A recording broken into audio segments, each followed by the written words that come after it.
In 1974, the CIA told the world they'd salvaged a Soviet submarine using a mining ship. Almost everything about that story was a lie. What you've probably read in declassified reports, in spy thrillers, even in history textbooks, goes like this. A Soviet ballistic missile submarine sank in the Pacific in 1968.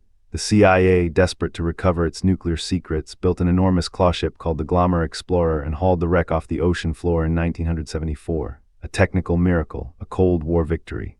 Except, walk over here with me to this corner of the exhibit. The timeline doesn't hold. On March 8, 1968, the K-129, a Gulf-class diesel submarine carrying 3 nuclear-tipped missiles, sank somewhere north of Hawaii. The Soviets knew it, the Americans knew it. But here's the detail everyone glosses over. Nobody, not the Kremlin, not the Pentagon, could pinpoint exactly where it went down. The ocean floor there is 16,000 feet deep. Finding anything was like locating a single car in a continent-sized parking lot. The CIA had a secret advantage. They'd been running SOSUS, an underwater listening network so classified that most of Congress didn't know it existed. Those hydrophones picked up the K-129's death rattle. They knew the bearing, the time, even roughly the depth, but knowing isn't the same as reaching. The agency needed a ship, a very specific ship. Enter Howard Hughes. Yes, that Howard Hughes, the eccentric billionaire already infamous for buying Las Vegas and disappearing into penthouses. In 1970, the CIA approached him with a cover story. Hughes wanted to mine manganese nodules from the Pacific seabed, a commercial venture. Perfectly innocent, it was a front. They built the Glomar Explorer, a ship 600 feet long under the Hughes Company umbrella. And in July 1974, she sailed toward the K-129's coordinates. The official story says the Glomar's mechanical claw descended 3 miles and brought up the submarine's forward section. Triumph, secret secured. But look at this telegram right here. The salvage logs show they only recovered about 1,800 tons of wreckage. The K-129 weighed over 2,000 tons. They got roughly 40%. The rest sank back into the abyss.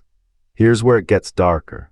The CIA claimed the operation was secret until a journalist named Seymour Hersh broke the story in 1975. Huge scandal. Congress erupted, but that wasn't an accident. The agency had leaked it themselves, deliberately, carefully, to control the narrative. They wanted people to know they'd salvaged the K-129. What they didn't want people to know was what they actually found or didn't find.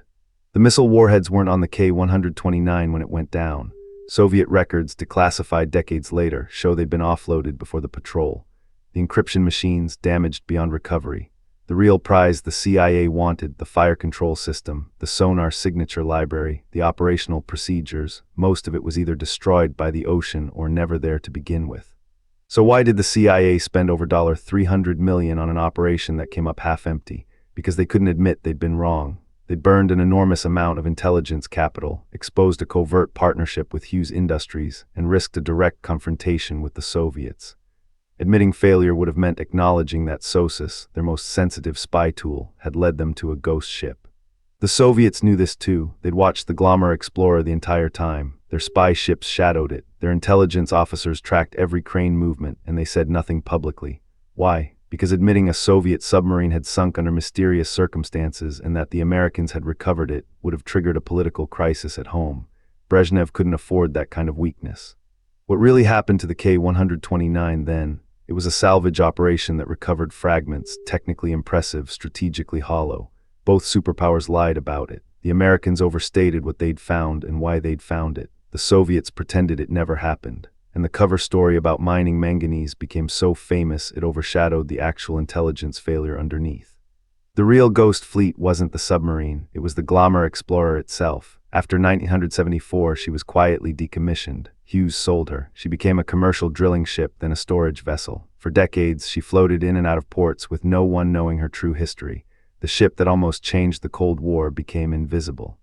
This exhibit case holds something you won't find in many Cold War museums, a manifest from the Glomar's final voyage before decommissioning. Look at the crew list. Most of the men who operated that mechanical claw, who actually touched Soviet hardware in the dark 16,000 feet below, never spoke about it publicly. Some took the secret to their graves. That silence right there is the real story. The implications ripple forward. If the CIA could conduct an operation of this scale, spending hundreds of millions, deploying cutting-edge technology, coordinating with a billionaire industrialist, and still come up with half success while controlling the narrative so completely that the world believed the opposite story for 50 years. What else had they done that we still don't know about? That's the real unsettling part. Project Azorian, the official name for the operation, wasn't a victory.